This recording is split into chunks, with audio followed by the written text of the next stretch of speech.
Well, I might have been off by a game and a half, but it turns out perhaps my Far Cry Connection video from 5 years ago was right after all. During the recent Ubisoft Forward game reveal event, we finally found out the setting for Far Cry 6, and it is indeed South America, or Cuba to be exact. So how can all of this lead us to a potential setting for Far Cry 5? Well, it's Longinus's final words that give us the clue. My work here is done, and now the Lord is calling me elsewhere. Where to? South America, I think. Or perhaps Cuba. There are still many scenes for me to atone for. Wow, my voice sounded weird. Anyway, I'm Eurogamer's Ian Higton, and you'll find a link to the full video for my Far Cry Connection theory in the description below, and it goes quite deep into the theory that all the Far Cry games are secretly connected by a few hidden threads. Save that for afterwards though, because in this video I'm going to be exploring a new theory that's got people talking, and that's whether or not Far Cry 6 is actually a prequel to Far Cry 3. Or, more specifically, that the child character Diego, who is seen in the Far Cry 6 reveal trailer, is actually a young Vaas Montenegro. Vaas, if you don't know, was easily the most memorable protagonist of Far Cry 3, and probably the most well-known villain in the entire series. There's some really interesting and head-scratching stuff in this video, and I'm going to be providing evidence that's both for and against the aforementioned theory. But do be aware before I dig in that there will be spoilers in this video for major plot events in both Far Cry 3, Far Cry 5, and, bizarrely, Lost Season 5.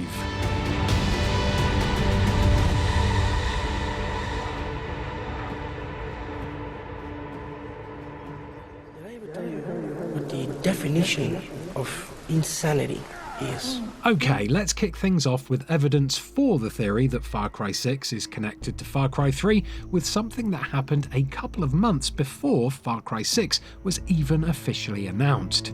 During a Reddit AMA hosted by Mando, the actor who played Vaas in Far Cry 3, Michael casually posted a comment that got the internet rumour mill working in overdrive.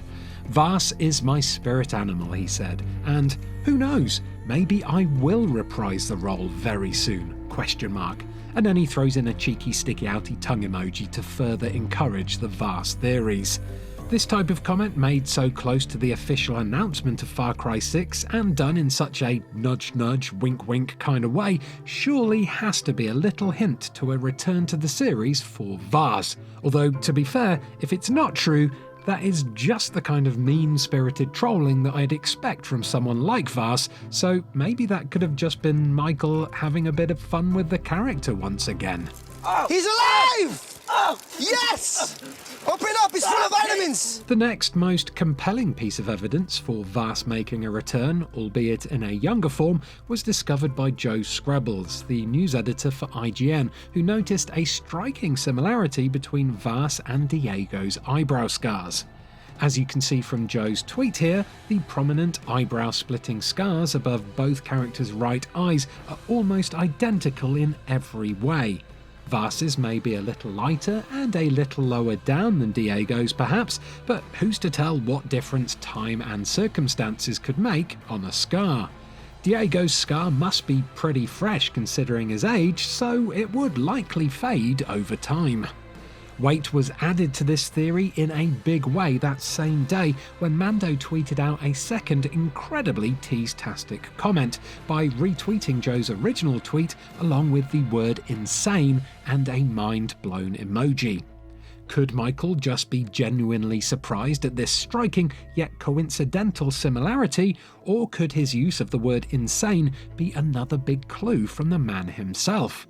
I mean, the word insanity is pretty much Vaas's catchphrase, right? Did I ever tell you the definition of insanity? What's interesting to note though is that only Michael Mando's live-action Vaas has this eyebrow scar.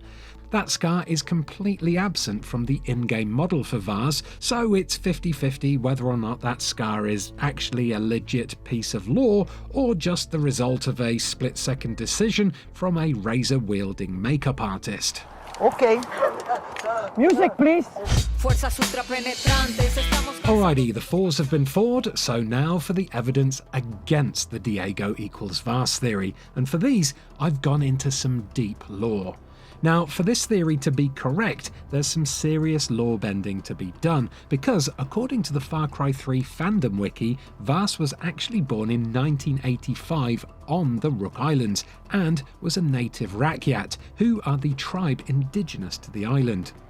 Now, I can't find an official statement as to where this birth year comes from, so it could be guesswork on the wiki author's part, but if it is true, this would immediately discount the Diego Vaas theory. In Far Cry 6 lore, Diego is the son of Anton Castillo, the dictator of Yara, a fictional country inspired by Cuba, so you'd kind of expect Diego to have been born in Yara. Sure, events at the end of the game could see Diego moving to the Rook Islands, and I'll touch on that in a bit, but as you can see here, Indonesia, the place that inspired the Rook Islands, is quite a trek from Cuba, and to be honest with you, it all just seems a bit far-fetched, especially when you bring my next point into consideration. Everything you say, do, believe, will be wrong. You see, for those of you who don't know much about Far Cry 3, Vaas actually has a sister named Citra, who turns out to be the main antagonist of Far Cry 3. Now, we don't know much about Diego yet, I suppose, but it certainly looks like he's an only child, judging by what we can see in the Far Cry 6 reveal trailer. Vaas having a sister is a provable point too, as he specifically talks all about her during this scene from Far Cry 3. Who gave you that ink? I ask you a question, who gave you that ink? Citra gave you that ink? My sister gave you that ink? Huh? There was a time where I'd do anything for my sister, and the first time I ever killed was for my sister. It was not enough for her. No, please. Interestingly, in this scene, he also mentions that his first kill was for Citra, so if Diego does drop that grenade he's holding there, well, that's yet another minus point for the Diego Vaas theory. But hold on a minute, let's go back to Citra for a second, because you lore nerds out there will know that Vaas and Citra actually have different surnames. Vaas is Vaas Montenegro, while Citra is Citra Talugmai. The theory for this on the Far Cry 3 fandom page is that Vaas could have been brought to Citra as a toddler at a young age. She was born 2 years before Vaas, so according to the fandom page, he could have easily accepted her as a sister. That's kind of a fore theory, right? This way, Diego could potentially run away to the Rook Islands at the end of Far Cry 6 and then be adopted by Citra. But Diego isn't really that much of a toddler, so I just don't think it works. In my mind, the different surnames are because Vaas ditched his tribal family name when he left the Rakyat and adopted Montenegro in order to join the Pirates faction. To me, this just seems like a way more stable reason for the name change, rather than the flimsy adoption theory. You take one more step, I will shoot all of you. Oh yeah, huh? If I take one step, you shoot me. Okay? Like this? The final argument against this theory, my friends, is all about mobile phones, and I think that this is the most concrete proof of all that Diego is not Vaas. You see, while Yara is described as a country frozen in time in the promotional blurb for Far Cry 6, you can clearly see Diego here listening to music on a smooth, flat, iPhone-like mobile phone. It's quite sizable, but it does have a headphone jack in it, so it could be something like the iPhone 6, which was released in 2015, 3 years after the events of Far Cry 3. Well, it's either that or a similar newer model of phone from another fictional brand that also includes headphone jacks. Either way, if Vaas was born in 1985, there'd be no way that phones like that would have existed back when he was Diego's age. No way at all, especially when you take into account Jason Brody's chunk-tastic phone from Far Cry 3. How on earth could past Vaas have a more modern-looking phone than future Jason Brody? In my opinion, it's just not possible. I like this phone. This is a nice fucking phone.